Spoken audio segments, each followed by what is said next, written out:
Pernahkah kamu bertanya-tanya mengenai apa alasan dibalik penetapan zona waktu dunia dan diterapkan oleh seluruh negara? Untuk itu, kali ini mari kita bahas mengapa kita memiliki zona waktu yang berbeda-beda.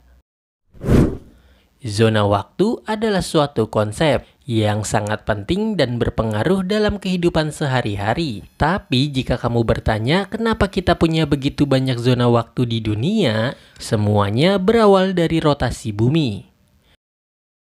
Bumi kita berputar pada porosnya setiap 24 jam, menyebabkan bagian yang berbeda dari dunia mengalami siklus siang dan malam. Yang hal ini dikarenakan cahaya matahari tidak dapat menjangkau seluruh wilayah di muka bumi ini dalam waktu bersamaan. Serta hal ini menjelaskan bahwa bumi kita berputar.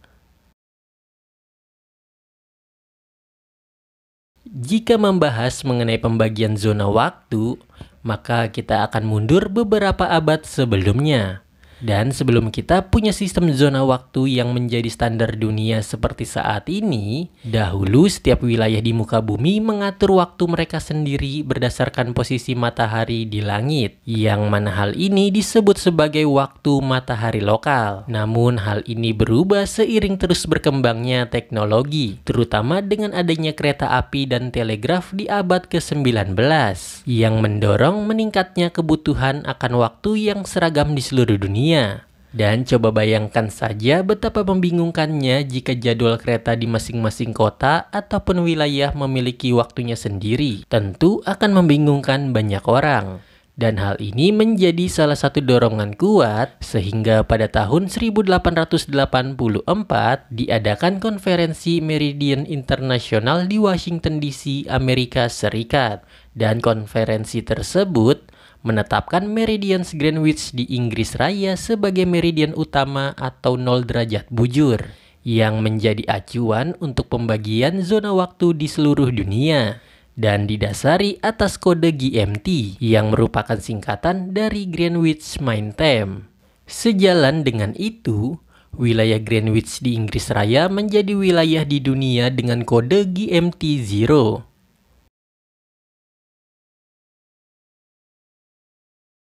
Singkat cerita, seluruh masyarakat dunia sudah sepakat bahwa dalam satu hari itu hanya ada 24 jam.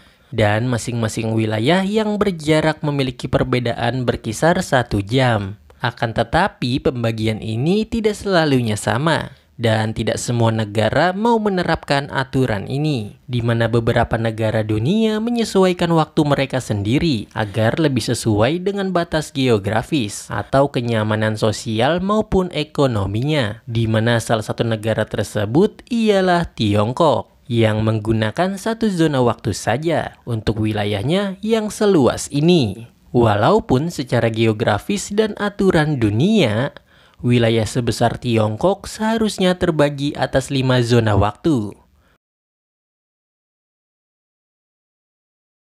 Zona waktu tidak hanya mempengaruhi jam kerja dan waktu produktif di suatu negara, tapi juga turut mempengaruhi pergerakan ekonomi global. Contohnya yaitu pasar saham di berbagai belahan dunia yang dibuka dan ditutup pada waktu yang berbeda-beda mengikuti zona di wilayah masing-masing. Selain itu, perbedaan zona waktu juga turut mempengaruhi komunikasi internasional, penerbangan, dan bahkan waktu olahraga. Sebagai contoh ialah timnas sepak bola Indonesia yang akan berlaga di negara Amerika Serikat, yang selisih waktunya sangatlah jauh berbeda dengan Indonesia. Maka diperlukan penyesuaian khusus kepada para pemain, termasuk penyesuaian suhu, agar seluruh pemain dapat bermain dengan optimal. Jadi, zona waktu yang berbeda adalah cara dunia untuk mengatur waktu berdasarkan rotasi bumi, guna mendukung aktivitas manusia. Dan terima kasih sudah menonton.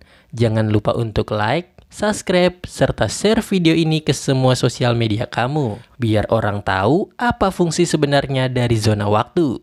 Sampai jumpa di video berikutnya.